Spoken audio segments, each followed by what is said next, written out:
Olá, tudo bem? Hoje nós vamos compartilhar mais uma vez alguns dos ensinos de Jesus, das instruções de Jesus. E hoje eu vou falar sobre um assunto que eu gosto demais.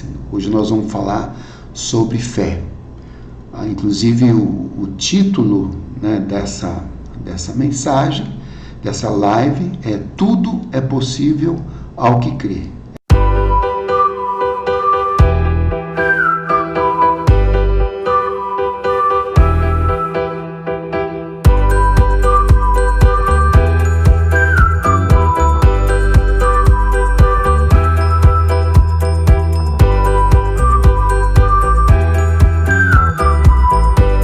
Essa foi uma frase, uma expressão usada por Jesus, e essa frase ela nos desafia profundamente, que ele diz que tudo é possível ao que crê.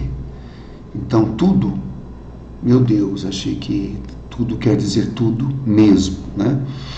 Então nós vamos nos basear nessa live num texto que está no Evangelho de Marcos. Então o capítulo é o capítulo 4, nós vamos estar lendo a partir do versículo 35, tá bom? Então diz assim o texto: Naquele dia, de tardinha, Jesus disse aos seus discípulos: Vamos para o outro lado do lago. E então eles deixaram o povo ali onde eles estavam, subiram no barco em que Jesus estava e foram com ele, e outros barcos também o acompanhavam. O maior lago da Palestina, ele é tão grande, ele tem cerca de uns 19, 20 quilômetros de extensão. O texto continua dizendo assim: de repente começou a soprar um vento muito forte e as ondas arrebentavam com tanta força em cima do barco que ele já estava ficando cheio de água. Olha a situação. Jesus estava dormindo na parte de trás do barco, com a cabeça numa almofada. Então os discípulos o acordaram e disseram: Mestre, nós vamos morrer e o Senhor não se importa com isso. Então ele se levantou e falou duro com o vento e disse também ao mar: Silêncio, fica quieto. E naquele momento que ele falou, o vento parou e tudo ficou calmo e veio uma bonança. Aí os próprios discípulos ficaram assim, boquiabertos, né? Então Jesus diz o seguinte para eles: Por que é que vocês são tão tímidos? Por que que vocês ainda não têm fé? Vamos compartilhar aqui um pouquinho desse ensino maravilhoso de Jesus, né? Então, acho que ficou bem claro, né, essa história que então Jesus pede para que eles vão para o outro lado daquele lago, né? Então teria uma boa jornada aí dentro daquele barco, mas no meio daquela travessia se formou um grande temporal. O temporal era tão forte, que o barco era jogado de um lado para outro, assim como se não fosse nada, né? Muito vento e aquele mar muito bravo, e mesmo aqueles homens ficaram apavorados e com muito medo de morrer. E é interessante que naquele momento Jesus simplesmente estava dormindo numa almofada, num canto, e toda aquela balbúrdia, né, todo aquele caos que se formou ali dentro do barco não foi suficiente para acordá-lo, ele continuava dormindo. Foi necessário então que os próprios discípulos ali o acordassem assim, sabe, de uma forma até abrupta, rude, né, acordar uma pessoa que estava dormindo profundamente. Então, eu quero repartir algumas coisas que me chamam a atenção com você nesse momento. A primeira delas, nesse episódio, fica muito evidente as duas naturezas de Cristo, tanto a sua natureza humana quanto a sua natureza divina, por ele ser o Filho de Deus, por ele ser o Deus encarnado que tomou a forma humana. A natureza humana fica evidente pelo fato de ele estar extremamente cansado. Ele tinha um corpo como o nosso, de carne, de sangue, de ossos como o nosso, toda aquela evangelização, né, a pregação dele, andando por todos os lugares, pregando o evangelho do reino, né, o esgotou demais. Ele estava profundamente cansado ao ponto de dormir no meio daquela situação. Então, o que isso mostra? Mostra a natureza humana de Jesus, ele como homem.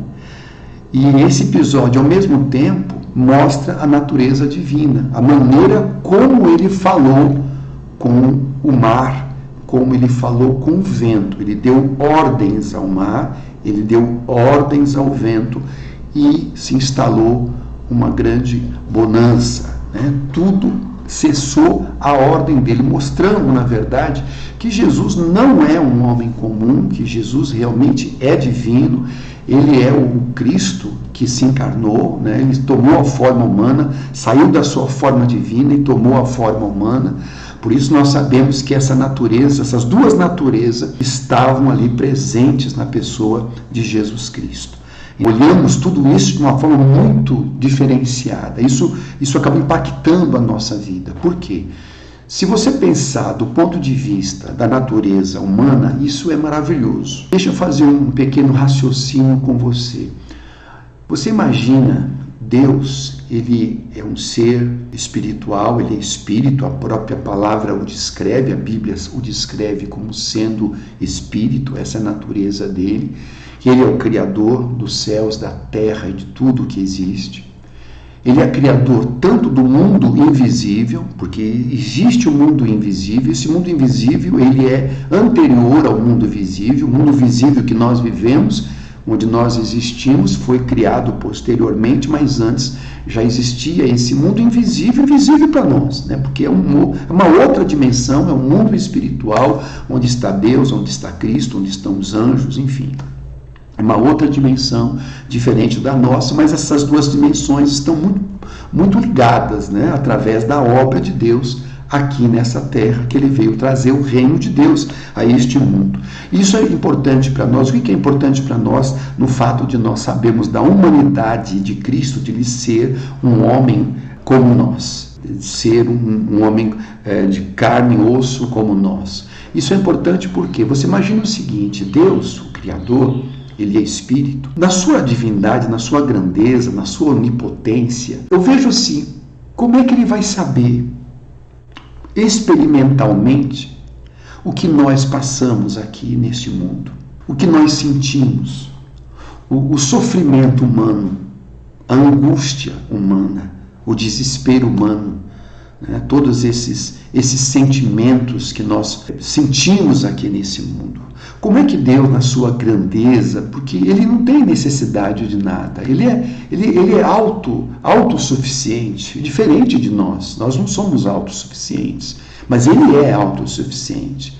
E o que é lindo na obra de Deus, na obra de Cristo na terra, é que Cristo vem e ele se encarnando, Deus tomando a forma humana, ele pôde sentir tudo o que nós sentimos. Ele pôde passar por tudo aquilo que nós passamos, né? Os sentimentos que nós provamos todos os dias, ele pôde passar por isso. Existem momentos em que Jesus sentiu, por exemplo, angústia. Houve momentos de muita angústia. Houve momentos de um sofrimento intenso quando ele estava lá no jardim do Getsemane, orando ali ao Pai, naquela última noite antes dele ser entregue aos homens. Houve um momento que Jesus chorou quando Marta, Maria e o seu irmão ali, o irmão dela acaba morrendo. E Jesus olhou para aquelas pessoas, todo mundo chorando porque Lázaro havia morrido. Ele viu tanto desespero nas pessoas diante da morte que ele chora junto. O que você vê isso? Você vê Deus chorando através da humanidade de Cristo. Então ele sentiu tudo o que nós sentimos, até o ponto de sentir dor no final da sua vida, da maneira como ele foi morto e também ser sepultado e ir ao Hades, às regiões mais inferiores, antes da sua ressurreição. Ele fez todo o trajeto que o homem faz até a morte, né? Mas ele, como Deus, é claro, ele saiu de dentro da morte, ele ressuscitou. Mas isso é maravilhoso, porque quando nós nos aproximamos de Deus, através de Jesus, né? Porque ele disse assim: tudo que vocês pedirem ao Pai em meu nome, isso será feito. Isso é uma grande promessa dada por ele. Então Jesus se torna o quê? Um grande intermediário entre nós e Deus. E exatamente por ele saber quem nós somos. Sabe o que a Bíblia fala? A Bíblia fala que Jesus ora pelos seus, que Jesus ora pelas suas ovelhas, ele intercede por essas ovelhas diante do Pai. Por quê? Porque ele conhece o que nós somos, o que nós passamos. Por isso que ele pôde orar, por isso que ele pôde, ser esse intercessor, esse intermediário lá diante do Pai. Isso para nós é importantíssimo, porque a gente, quando vai orar a Deus, quando nós pedimos algo a Deus Pai, em nome de Jesus, nós sabemos que Deus agora conhece isso, sabe que nós estamos sofrendo, sabe que nós estamos sentindo, a dor que nós estamos sentindo, a dor que você está sentindo, muitas vezes a angústia, o desespero que você está sentindo, Deus agora conhece através de Jesus Cristo. Por isso que isso torna a nossa relação com Deus muito mais próxima, muito mais íntima, exatamente porque Cristo, ele provou tudo que nós sentimos. Então, já nesse primeiro ponto, isso é maravilhoso, que você vai entender a importância desse acontecimento é sobre as duas naturezas de Jesus Cristo, tanto a natureza humana quanto a natureza divina. Amém? Outra coisa que eu quero chamar a tua atenção é que quando o Jesus é despertado ali pelos discípulos, que eles ficam amedrontados, eles estavam apavorados, que eles estavam vendo que o barco ia a pique, porque a água estava com tanta violência que acabava jogando água dentro do barco e a qualquer momento ele podia afundar. E eles então olharam Jesus ali dormindo profundamente, como se nada tivesse acontecendo. E eles ficaram, como assim? Eles balançam Jesus. Foram, como eu falei, foram rudes e acordar Jesus daquele sono e dizer para ele assim: você não se importa que nós estamos morrendo, que nós vamos morrer, você continua dormindo ainda? Então Jesus se levanta, ele repreende o vento, fala com o vento, para o vento parar, e diz ao mar: cessa, e o mar cessou completamente. Depois que ele cuidou dessa situação, ele se vira então lá para os discípulos e diz para eles assim: por que vocês foram tão tímidos? Por que vocês não tiveram fé nesse momento? Esse é um grande ensino para nós. Eu não sei se você entende a fé, se tem uma compreensão da fé. Eu sempre procuro explicar para as pessoas a diferença entre fé e esperança. Por quê? Porque o que as pessoas têm, a maioria das pessoas tem, elas têm esperança, mas não têm fé. Esperança é sempre esperar que as coisas melhorem. Esperança é você ficar acreditando que um dia tudo vai mudar, que um dia essa doença vai acabar. E a gente fica esperando e jogando isso lá para o futuro. Esperança sempre é algo que você fica esperando que um dia, quem sabe, essas coisas que eu estou esperando vão mudar. Até o ditado que a gente conhece muito bem, que é: a esperança é a última que morre. Bom, é interessante essa frase, mas essa frase não revela a fé. A fé não é isso, a fé não é esperança. A fé é algo muito maior, muito precioso demais. Isso foi dado por Deus para nós. A fé, ela tem certeza. A fé, ela faz você descansar na certeza de que aquilo que você está buscando, certamente você vai receber.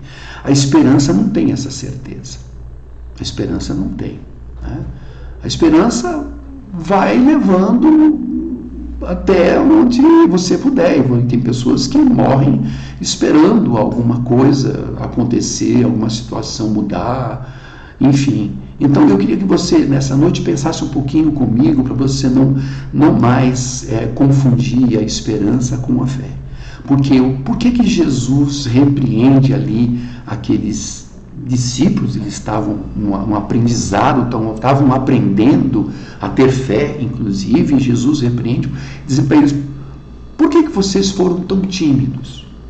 É interessante ele usar essa expressão da timidez, porque a timidez a gente pode entender que é o oposto da ousadia. A fé tem a ver com ousadia.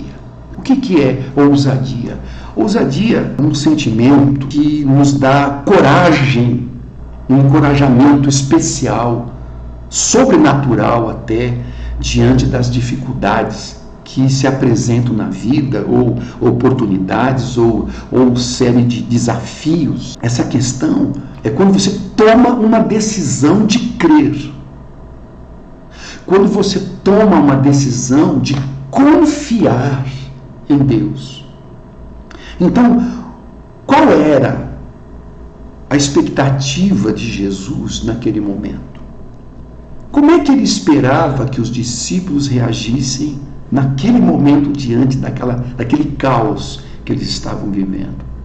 Ele dormindo, eu imagino isso, claro, me parece muito óbvio que ele então diz aos discípulos, né, sobre essa questão da fé. O que ele esperava deles? Que de repente o Pedro virasse para o João e dissesse assim: olha só, ô João, a coisa está ficando séria e Jesus está dormindo, mas nós não vamos acordá-lo não, porque você já viu tudo que ele fez, os milagres que ele já fez, tantas coisas tremendas, maravilhosas que ele fez. Isso aqui não é nada. Se ele está conosco, a gente tem que continuar confiando. Vamos continuar confiando, não importa. Deus vai estar no leme desse barco, Deus vai cuidar da nossa vida, com certeza. Vamos ficar em pé, em paz, se segura aí, vamos ficar firme. Era mais ou menos isso que Jesus mostra que ele esperava que aquelas pessoas agissem. O que é isso? Isso é fé. Mas como é que nós reagimos muitas vezes diante de uma situação que se complica? Nós muitas vezes entramos como eles, nós reagimos exatamente como aqueles discípulos, com muito medo. Nós, por causa da timidez, nós não alcançamos muitas vitórias na nossa vida. Por causa da nossa timidez, a gente fica meio que parado, né? Sonhando sempre, desejando sempre, planejando sempre, tendo sempre as mesmas boas intenções e sempre morrendo na praia, né? A gente acaba, por causa dessa timidez, não tendo atitudes realmente firmes, como Jesus estava procurando ensinar isso a eles naquele momento. Eles aprenderam depois eles aprenderam a ter fé. Tanto é que eles deram as suas vidas pelo Evangelho, pela continuidade da obra de Deus. Então, a gente tem que pensar nessa noite exatamente, querido. Eu não sei como é que está a sua vida hoje, minha querida. O que você está passando hoje? Talvez você esteja vendo uma série de impossibilidades. Alguma coisa que você está olhando, observando, isso está te deixando inquieto, inquieta. Está tirando sua paz. Está tirando a sua alegria, roubando a sua alegria. O medo está entrando no seu coração. Porque você sabe que quando o medo entra no coração, a fé vai embora. O medo e a fé não conseguem viver no mesmo ambiente. Quando um entra, o outro sai. E o que nós queremos aprender é a ter fé. E nós exercitamos. Fé não é algo, não é um sentimento. Preste atenção nisso. Fé não é algo que você sente. Eu estou sentindo fé. Não, você não sente fé. Fé é uma atitude. Fé é você tomando as decisões de continuar crendo em Jesus. De continuar crendo que Deus vai fazer uma obra na sua vida. Que Deus vai mudar essa situação que parece impossível de ser mudada. Isso é fé. E Você conhece, tem um versículo muito, muito maravilhoso que diz o seguinte, né? Que a boca fala do que está cheio o coração. Então, aonde que a fé acontece? Dentro do coração, é claro, né? Mas se você tem fé no coração, você vai falar de acordo. Você vai ter palavras de fé. Você vai, como eu disse, né, de Pedro falando com João, a coisa está séria, mas vamos continuar crendo. Não vamos nos demover disso, não, porque Deus está no controle. Ele está. Não é falar da boca para fora. É falar realmente aquilo que você crê. Como Paulo dizia, eu criei, por isso eu falei. Então, você conhece quando uma pessoa está tendo fé ou não. É por aquilo que ela fala. Né? Se ela tem diante de uma situação que de repente o médico desenganou, disse, olha, não tem jeito, essa doença vai passar tua vida inteira, ou você está com os dias contados, enfim. Mas você pode dizer, o que diz a fé? Olha, eu respeito o médico em si. Dentro da medicina, porque a medicina tem as suas limitações. Dentro do natural, meus dias estão contados. Dentro do natural, essa doença vai ficar comigo até o dia de eu morrer. Mas eu não fico com isso. Isso para mim não é o fim. É agora que eu vou exercitar minha fé. É agora que eu vou colocar em prática aquilo que eu tenho aprendido de Jesus Cristo. Aquilo que o Pai tem ensinado a respeito da fé. Se tem uma coisa que agrada a Deus, é quando Ele vê esse tipo de fé numa pessoa. E quando uma pessoa, qualquer pessoa, tem um tipo de fé dessa, tudo é possível a essa pessoa. Nada lhe será impossível. Por isso, olha bem, pense bem comigo nesse momento, para que você seja trazido exatamente para essa medida, que é uma medida maravilhosa. Então, quando você tem fé, a tua boca vai falar. E a boca fala daquilo que está no coração. Né? Não são apenas meras palavras positivas, sabe? Eu vou falar dessa maneira, quem sabe dá certo. Vamos falar sempre positivo, porque é importante falar coisas boas assim. Não. É maior do que isso. Estou falando para você daquilo que você crê no coração. Você crê, você sabe que aquilo vai acontecer. Você sabe que essa bênção vai chegar. Você sabe que essa cura vai ser realizada. Sabe, tem um verso que eu gosto também, são coisas que me atraem, e eu faço muita meditação sobre isso, o que eu tenho aprendido, né? Eu tenho assim na minha vida tido muitas curas através da fé na minha vida, e um dos textos que sempre me deram muita força e muita fé para eu praticar a fé, é um que está lá em Mateus 4, e diz assim, que a fama de Jesus tinha corrido por todas as partes lá de Israel e tinha chegado até a Síria e outros países, né, adjacentes. Então diz assim, olha o texto como ele fala, trouxeram-lhe então todos os doentes, acometidos de várias enfermidades e tipos de tormentos, endemoniados, lunáticos e paralíticos, e ele curou a todos, sem exceção. Então esse Jesus que fez isso, ele continua vivo, ele ressuscitou, ele não está lá morto, sabe? Ele não ficou, a morte não conseguiu segurar o Filho de Deus, ele continua vivo, sabe? E quando você vai a Deus com essa fé, meu querido, minha querida, nada te será impossível. O que nos limita é a timidez, é a incredulidade, a dúvida, sabe? Essas coisas nos limitam, essas coisas trazem medo, nos apavoram e a gente acaba reagindo como reagiram aqueles discípulos naquele momento ali. Mas sabe que esse mesmo Jesus que disse ao vento, para, e que disse ao mar, aquieta-te, se o vento obedeceu, se o mar obedeceu, o que é esse problema na tua vida? Não é nada. Não é nada, absolutamente nada. Por isso, receba nessa hora, nesse momento que eu estou te passando essas coisas, que você receba esta palavra de fé no seu coração. Que você repense, na verdade, a sua vida em relação a isso. Né?